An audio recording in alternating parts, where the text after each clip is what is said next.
you go around for the parade laps and you're stopping and you're starting and you're stopping and you're starting, you're weaving the car back and forth, weaving the car back and forth. You want to get as much heat in the tires, much heat in the brakes as you can. And then you come down that back straightaway the last time and you see the field start to bunch up. And over the radio, they say, we're going green this time, we're going green this time. And now it becomes anticipation. 2 hands on the wheel, 1 foot on each pedal at this point because you're nose to tail. You're in a higher gear, and right before you know we're gonna go green, you downshift to a lower gear. You're going through turn 17.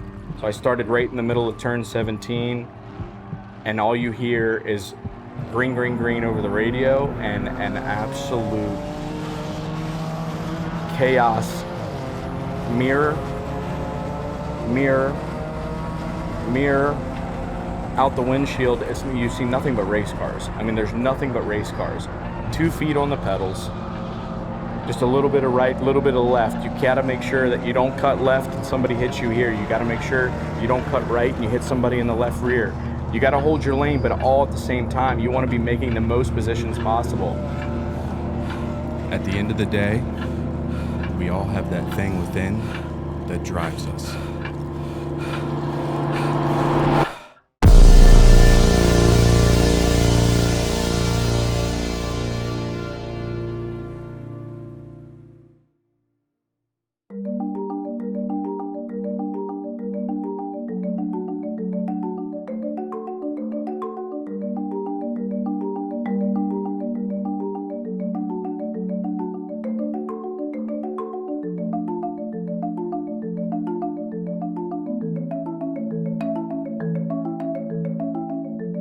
What I love about the people here is really their individuality and their passion. It starts at work, or I see it more at work than I do, of course, in their private lives. But when you sort of dig a little deeper and talk to them a little bit, you learn about what drives them, and the stories are just fantastic. Some are super happy, some have been a journey, some are still on the journey. And their perspectives of how they approach things, I think, is very interesting to kind of get an understanding of the individual, and then how a group of individuals really makes up a corporate culture. And it's interesting how that forms from these really diverse, different lives of people. And I think that's something that is interesting to see grow and develop and nurture over the years. We're in year 50 now, and there's a lot of people that have kind of helped build this culture, and some are still here today and some have moved on, but the culture remains. And I think that's sort of a very unique identity of our company, or makes it for a very unique identity of Monoflo.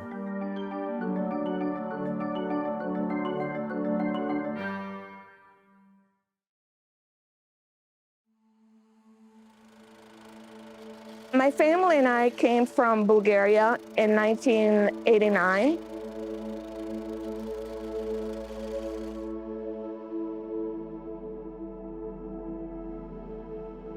My dad wrote this letter to the Bulgarian government of the injustices that were going on in Bulgaria, religious rights that were being suppressed. It was like a 30-page document that he submitted to the government. They didn't want to hear about it. He also submitted it to like the United States Embassy, to multiple press agencies.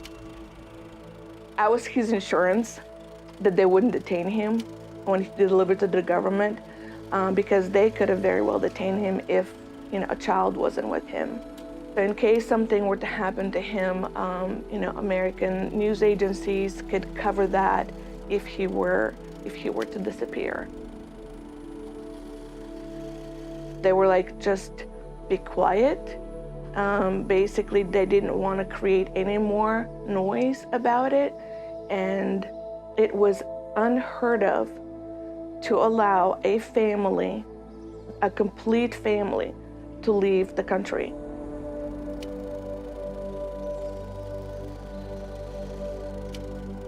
We didn't know, like that day when we left, we were still not 100% sure we would make it through the border. I remember being there, and they had dogs, and my uncle, my mom's brothers actually drove with us like 5 to 10 minutes away from the border because you don't want to get too close if you're not really planning on leaving. And we said our goodbyes there. And once we crossed through Yugoslavia, the rough road started. In one way, we were free from Bulgaria, but this was an unknown territory that we had no idea what was going to happen to us. Some people in Yugoslavia let us spend the night at their home, and then from there, Vienna, and we had made connection with some church members, and they helped us get to like a camp. It was like an old, I don't even know what it was, jail, where they kept all of the immigrants, and you had to stay there for a month, where they checked your background to make sure you're not, criminal. And then from there, we waited for a year. From there, they transferred us to another, like a hotel that was set up for immigrants that were waiting for a sponsor. It's not until years later that you realize like what you really went through. You're there in a moment and you have no other option but the situation that you're in, and you have to survive. It's swim or drown. That's it. There's nothing else. And you have to swim. When we came to the United States, that was tough because they relied on me to translate for them, getting jobs, translate for my dad, for my brother. The Seventh-day Adventist Church here in Winchester sponsored us. A year later, we settled here in Winchester, and we've been here ever since. And my mom and dad still live in the original house that we moved to.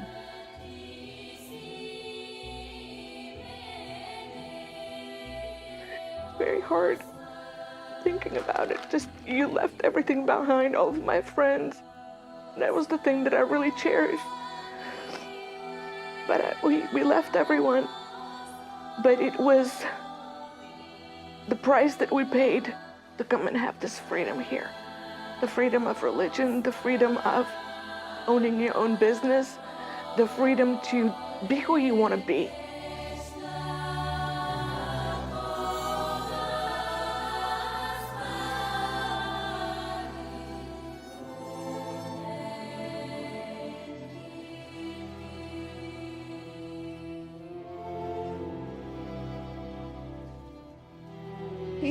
When I started working here, I never thought I'd be here for 30 years.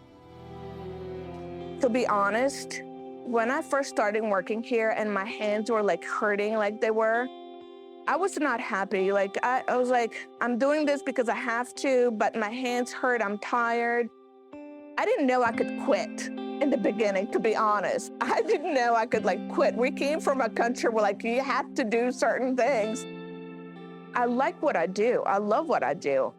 If I didn't love what I do, this would be a job. And to me, it's not a job. It's my life. My favorite thing is hang out with my family. We get together pretty much every weekend. We do a lot together. We do vacations together, birthdays, spur of the moment. Because our kids are close in age, they grow up together. My mom used to babysit my kids and my brother's kids, so they're very close. My favorite thing is to be around them, cook for them. It's gotta be the Bulgarian dishes. I make this dish that my whole family loves, and nobody can make it better than I do. At least that's what they say. I know my mom's better, but it's a bonita, it's a phyllo dough with feta cheese and eggs. Everybody likes it. Everybody wants me to always make it, and Aunt Asia, you made it. So my nephews, they always enjoy that. Gardening is my next best thing. Being out in the garden and so watching things grow. from a little seed. There's some flowers out at a stone wall that we've been working on all summer, so it's nice to have just feel a little more at home when you're in the office. Do you feel like you've achieved something? Do you feel like you've made something better? Do you feel like you've made something a little bit more efficient? And I feel good about that. To me, success is being part of achieving something every day and going home knowing that you've done something better today than you did yesterday.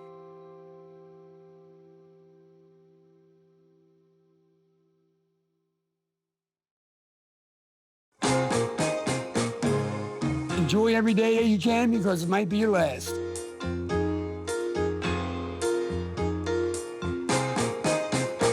These are like my machines. This is like my building.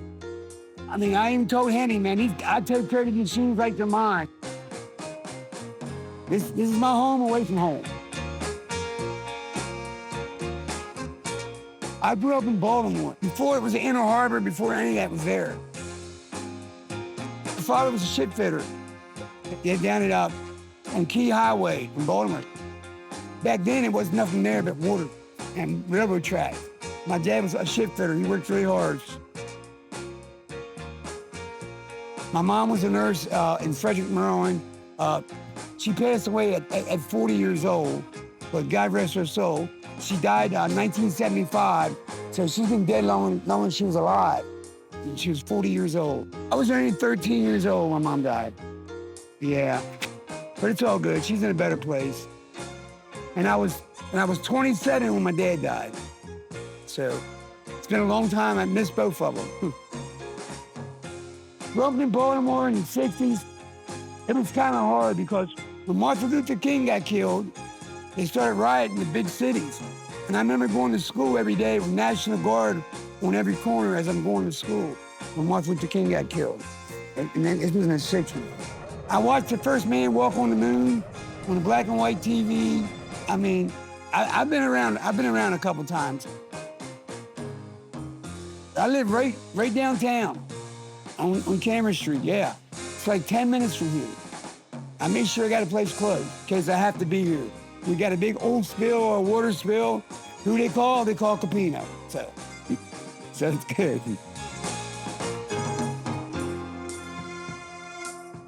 And when it comes to cleaning oil and water, I'm a professional at it because a lot of people can't do what I do, you know?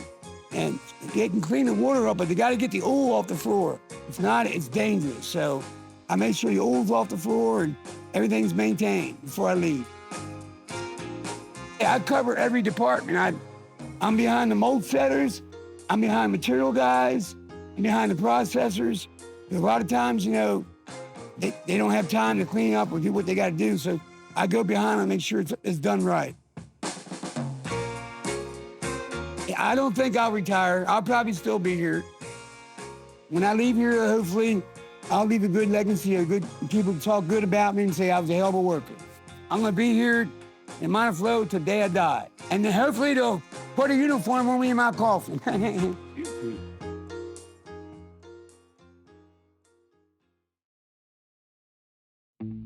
I like smiling, you know? No reason to get mad.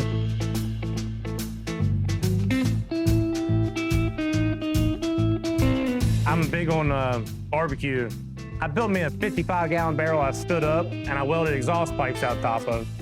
Nothing too extravagant, but whenever I was in high school, we'd go to these river parties, and my cousin, he had this kerosene tank that he made chicken on, and it would have two grates, and you put one grate over top of the other, and you flip the whole rack of chicken on charcoal, right? So that was my first thing, and then it just went on from there. I'll usually do chicken thighs. Got a lot of people. I'll get some leg quarters, pork butter, pork shoulder, usually 10 to 12 hours. Yeah. After I started doing that, it's kind of my thing. I just keep doing it. Oh, I'm a big car guy. Yeah, I got a 1963 Ford Fairlane. and a 1963 Ford unibody pickup. I rebuilt the motor in both of them. I'm really going for next year. The goal is to paint the unibody. I really want to get it painted back to original color. My dad has a bunch of them. He took me to drag strips when I was growing up, and that's what we did. I mean, we went to car shows, and he has a 63 Fairlane like mine. It's all real nice, painted up, done up, and he drag raced it since, he probably had it since I was born.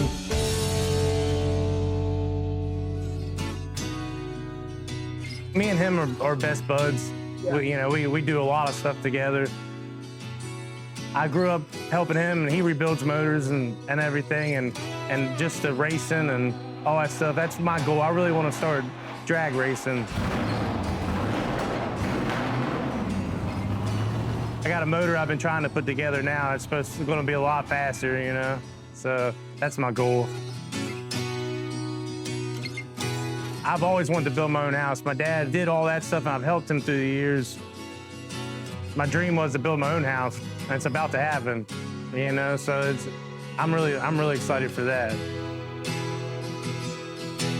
And that's what I'm hoping for, like my porch on my house, to be able to walk out, see the view of the Cape and Mountain is really the one I'm looking forward to.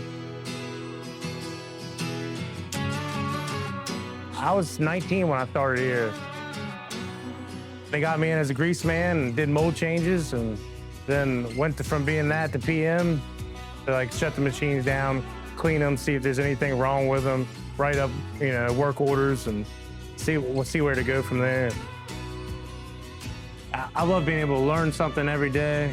Somebody lets you come in here and work hard. It's self-accomplishment. I would say so, yeah. Makes you feel great. I mean, like when you show somebody like what you've done, and then like to feel proud of it, and yeah, makes you feel great. I run my own shift. I'm the main man, besides my boss, and I'm building a house. Like, I'm loving every minute of it right now, and I hope to keep on loving it. I feel like my smile helps, other people smile too.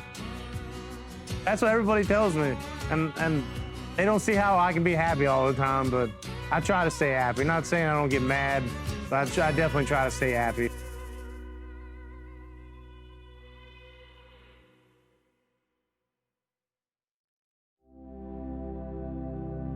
There's a John Lennon quote that I actually want to get tattooed on my leg. It says, "When I was 5 years old, my mother always told me that happiness was the key to life. When I went to school, they asked what I wanted to be when I grew up. I wrote down happy. They told me that I didn't understand the assignment, and I told them that they didn't understand life."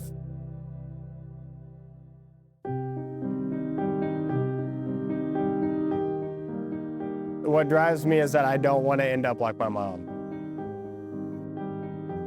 My mom didn't really know how to be on her own, and she would never admit that, but she didn't know how to stand out on her own and on her own 2 feet.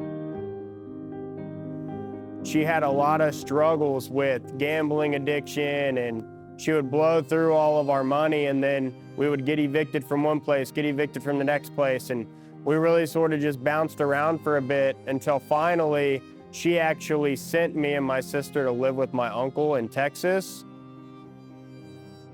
We were there for over 6 months, and my uncle was like, "Hey, you either come and get your kids, or I'm gonna have to put them, into the foster care system because I don't have the means to take care of them." At this point, she had started dating a guy. We didn't know who the guy was, but she came down, they picked us up, and we drove back to Indiana. And for the first, 3, 4, 5 months, it was good. Everything seemed really good. He seemed like a really cool dude. Then they got married, and after that, it got pretty bad. He would beat me and my sister pretty often for a couple of years. I used to be afraid to put my head underwater in the bathtub. He would come into the bathroom, and he would actually take me and shove me under the water and hold me under the water. He would hold me there, hold me there, hold me there, and then pull me back out, and he would say, hurry up. Because if you don't hurry up, I'm gonna come back and I'm gonna do it again. You need to hurry up and get out. I was afraid to wash my head. I had shampoo in my hair. I was afraid to go underneath the water. So he came in, he saw that I still hadn't finished my bath and I was gonna be late for the bus. So he snatched me out of the tub, threw me into the wall, and sort of choke slammed me into the wall. And then whenever I fell down, he started kicking me a couple of times. So he put a rag on my head and told me to go to school. So I went to school and was bleeding through the rag, and so I went and got paper towel out of the bathroom. I'm bleeding through all of this stuff and gushing blood out of my head. So whenever we walked to class, my teacher pulled me aside before I went in, and she was like, hey, what's going on? I was like, oh, I just nicked my head, I'm fine. She was like, well, I need to see it. It's like, okay. So all I did was pull the napkin off of my head, and she was like, go to the nurse right now. Go, like, go. Whenever you're a part of it, you don't realize what it is. You don't realize what it is until finally somebody opens your eyes one day and says, what was happening wasn't right, and it shouldn't have been happening. In my mind, I knew what having a dad was like, and I didn't want one.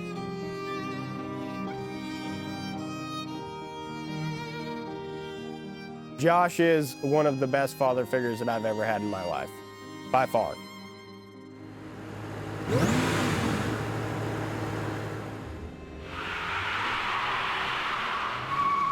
I mean, he's family-oriented, he's a hard worker, he does whatever he needs to do to make sure that his family is taken care of, and that's really the guiding principles of his life, and that's what he sort of instilled in me, is that hard work is what's gonna get you somewhere. Work hard and you'll be able to do whatever you wanna do.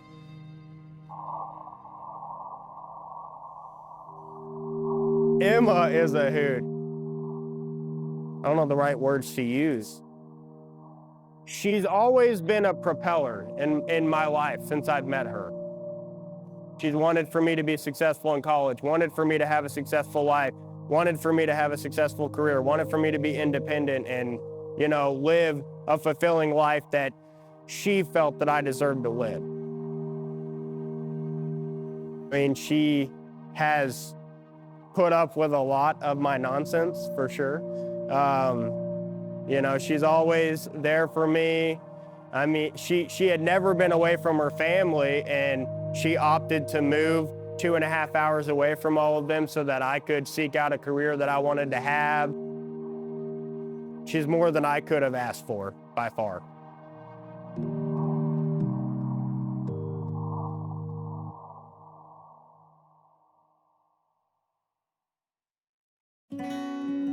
We moved to Virginia in 2011, and we were actually trying for another baby. I wanted a little girl, and she left that morning. She knew she was pregnant, and she left to go to her doctor's appointment.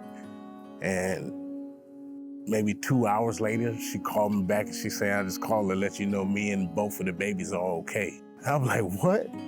I said, both of the babies? Yeah. She was like, yeah, 2 of them. She was like, congratulations. I was like, oh my God. It was the best moment of my life, though. You know what I'm saying? I was super excited.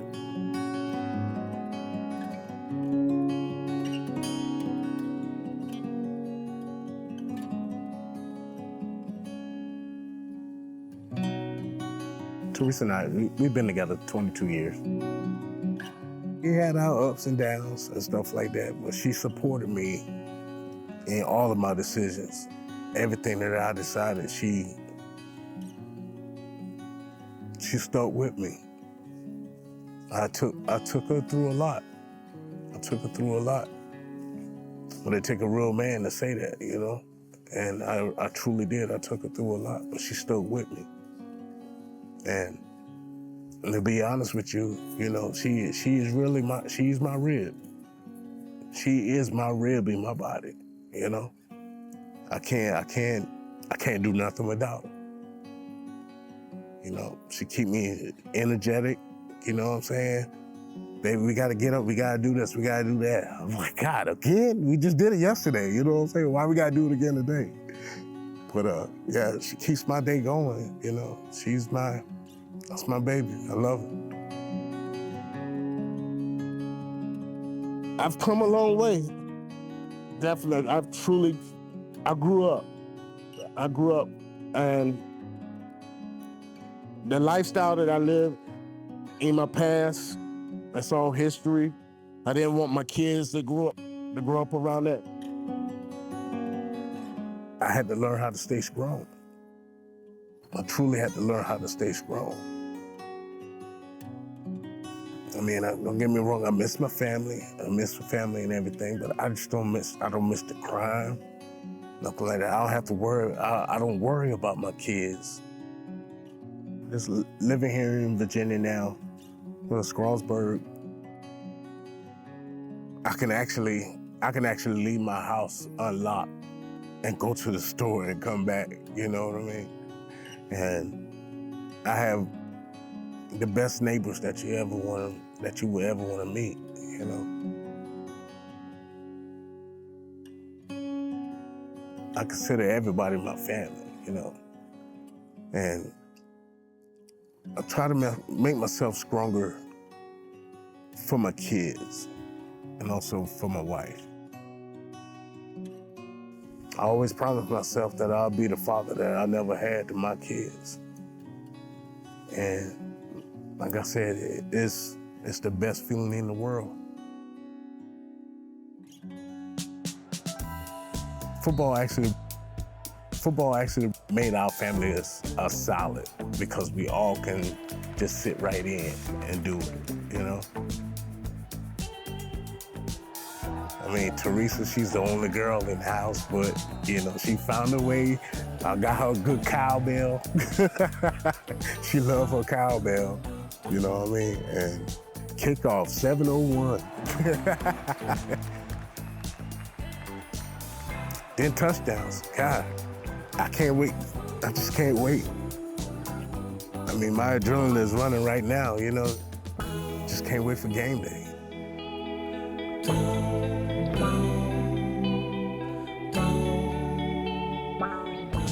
I got into injection molding back in 2007, and I fell in love with it. And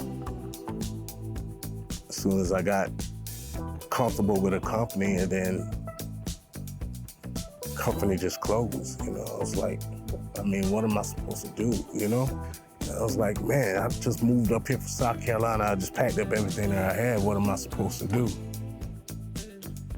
I reached out to a recruiter, and the recruiter, he said, I got you a job.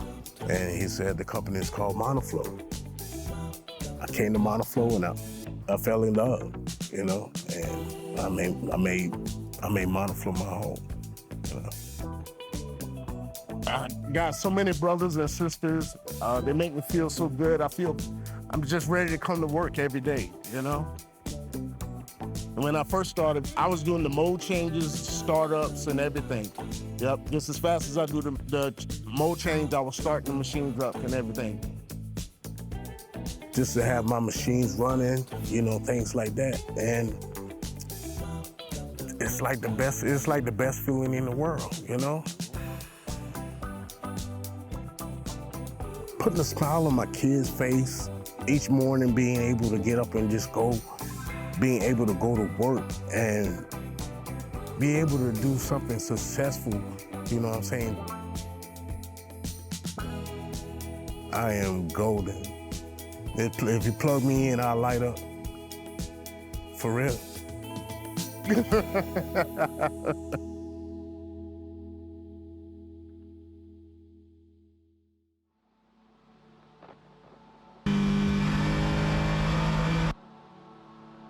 The high and the adrenaline is unreal. It's like a drug. It really is like a drug.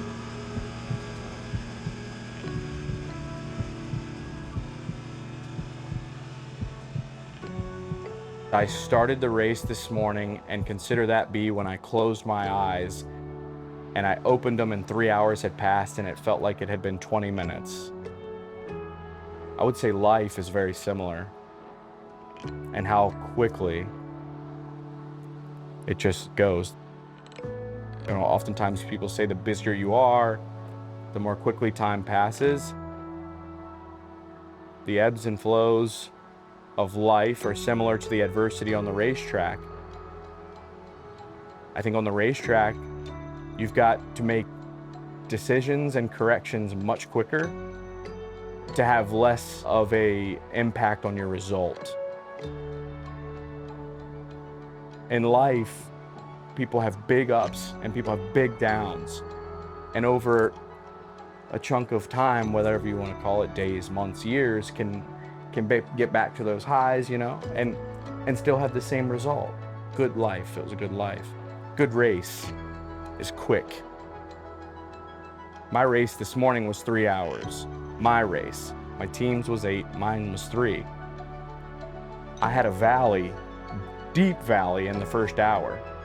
I had 2 hours to get not only back out of that valley, but up to a peak to hand it off to one of my teammates in a better position than we started.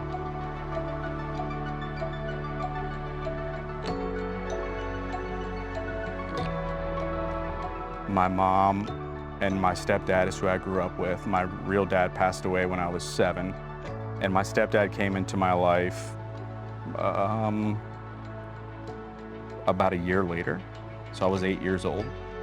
And I mean, I tell people all the time, I blame the worker I am today and the man that I am today because of him. I lucked out, for sure lucked out. My stepdad had a passion for racing, and you know, it was a situation, trying to remember correctly, but roughly like do you want to go racing? I'm like, yeah, sure. Well, very different when you show up at the racetrack with people that have, for the most part, if they're there and they're 8 and 9, they've probably been there since they were 3 and 4 or before. I was very scared, and it took me a long time to get past that as an 8-year-old. By 9, I had a go-kart. So our Saturday mornings or our Sunday mornings would be me racing. Him and I, we'd go all over, from middle of PA all the way down to the bottom of Virginia, asphalt, dirt, and we raced for, I want to say probably 5 years. I can't imagine how many weekends I've spent at the dirt track, but it's a lot. Some people laugh and some people are like, how can you get into this? How do you like this? You know, watching cars beat each other up and go around in circles and blah, blah, blah. It's like, I don't know. I can't explain it to you. But it's hard for me to say many more places I'd rather be on a Saturday night than at a dirt track. It just, I don't know, it gets in your blood. You know, after my dad passed away, my grandfather kind of became that void. My grandparents, his parents, the best people in the world. And really, in his absence, due to work or whatever, I you know, was replaced with them. I spent, if not 1 night, 2 nights a week at their house growing up until, I can't imagine, maybe 10 years old. And it just, you know, my grandparents were the best, the very best.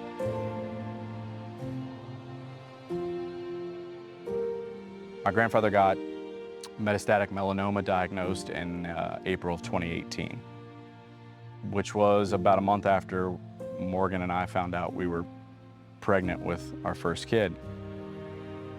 When Morgan got pregnant, we weren't married, and we elected to get married in May.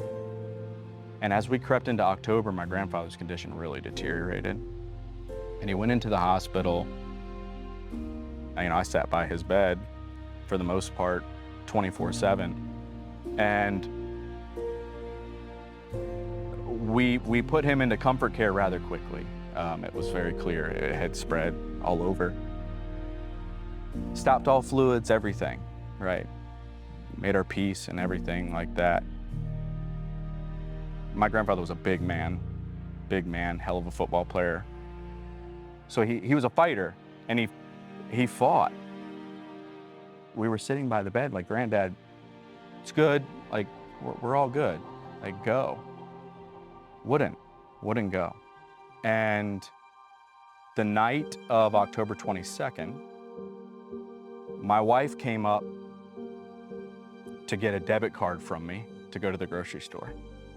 And she's very, very pregnant at this point. And she came up into the room, and she had not been up there yet in this stint of my grandfather being ill.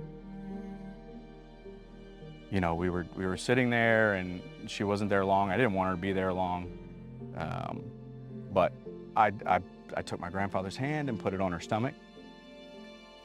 And she left and she went to the grocery store 40 minutes later, and her water broke.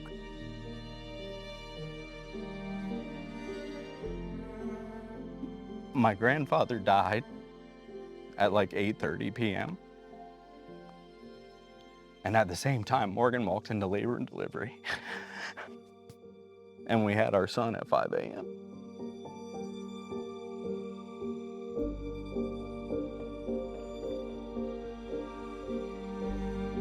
You know, my son he's tough, you know, he's a fighter too, and we say like, that was a transition.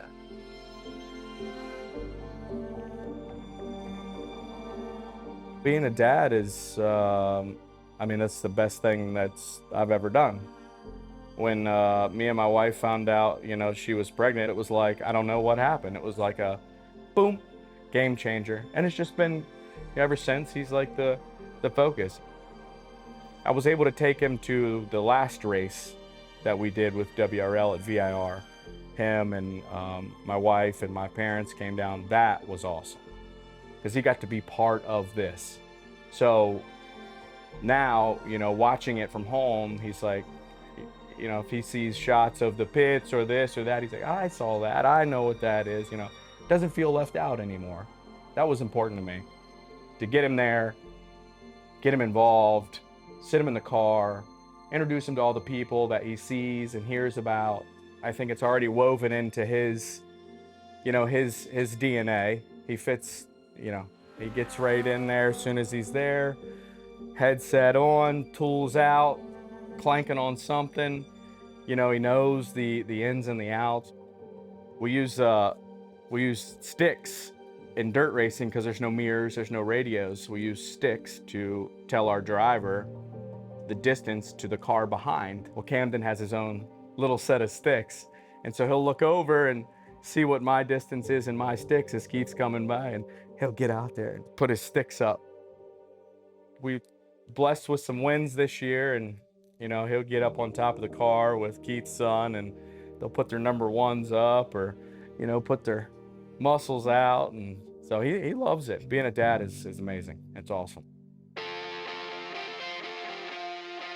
In 2012, I left the company I was at 22 and started a freight brokerage here in Winchester. I would say 9 to 12 months into the birth of that business, that Monoflo became one of my big customers, and they needed a logistics manager. I sent my, what was then short, but wordy resume. I'm 24 years old at this time. Had only done logistics, but had a passion for it, so I was really able to describe how I felt like I could better it here at Monoflo and being here, but had no manufacturing experience. There was a lot of mixed feelings about a 24-year-old coming in as the manager, leading a team of 18 to 20 people, I think, some of which were some of the longest tenured employees here. And